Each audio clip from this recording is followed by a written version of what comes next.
Hey everybody, final review of the Criterion Collection for 2025. Number 88A in the Criterion Collection, because there are two 88s, because it's a two-part film. Ivan the Terrible Part 1 by Sergei Eisenstein, 1944, from the Soviet Union. This is our third Soviet Union film, and it is the third one that is essentially a historical film glorifying Russia's past. That seems to be the kind of films that they make. Now, the immediate response would be, well, that's just the ones you've seen in the Criterion Collection. True. But if we think about the American films and even the UK films that we've seen in the Criterion Collection, it's been a wide swath. The first two American films were Silence of the Lambs and Spinal Tap, right? So there's range. It's not all just about America's history, but so far these Russian films have all been about Russian history. And I say Russia, it's the USSR because it's before. Anyway, also a short film, short by the standards of a historical film, around 90 minutes, 103 minutes to be exact. This was a very long 103 minutes. I struggled to stay awake at this one. The camera lingers, the scenes go on, so much high drama. Eisenstein was actually either commissioned by or requested by Stalin to make this film. Ivan the Terrible is the story of Prince Ivan, who in the 16th century, so about 300 years after the previous film we saw, united Russia.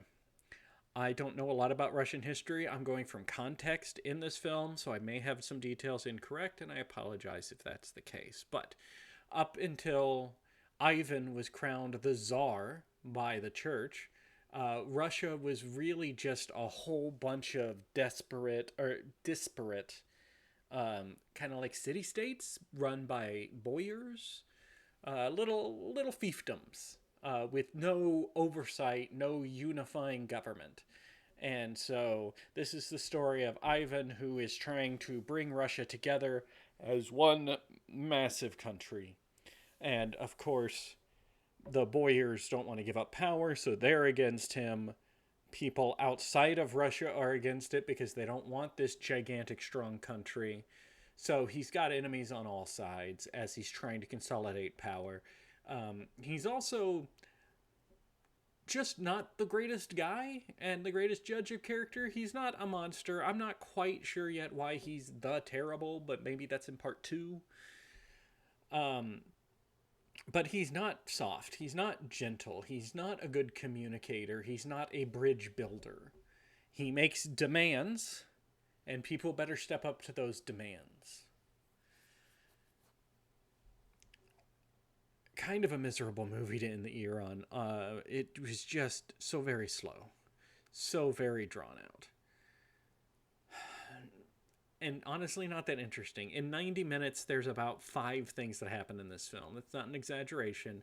I sat down and I counted the actual plot beats.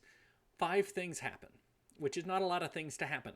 This film is five scenes. It's more than five scenes, but it could be five scenes without losing much plot for 103 minutes. The cinematography is impressive. The scale of the production is impressive. The acting is a little ridiculous. There aren't so many war scenes like we saw before, although there is a really cool scene where they blow up a city, an enemy city, essentially, by placing barrels of gunpowder underneath it. That was kind of neat. I will be watching part two.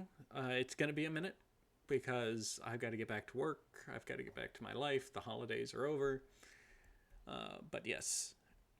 So next time will be 88B, Ivan the Terrible Part 2. I lost my place here. which came out in 1958. So it came out 14 years later because of World War II. World War II sort of interrupted his ability to finish filming.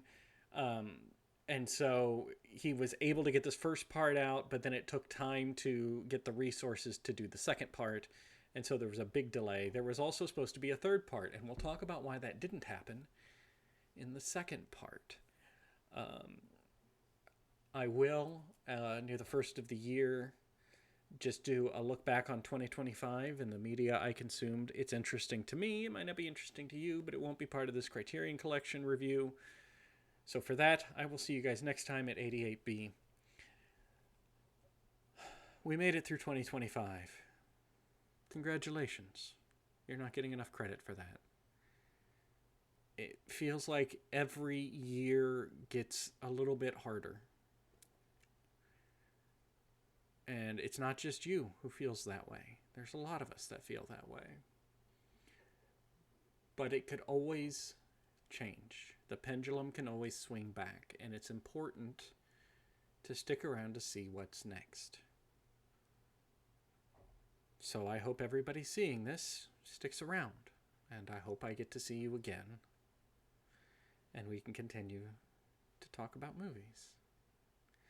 I hope all of you had as good a year as you could, and I wish nothing but the best for all of you in 2026. As always, thank you for being a part of this insane little experiment of mine. I will see you guys next time. Happy New Year.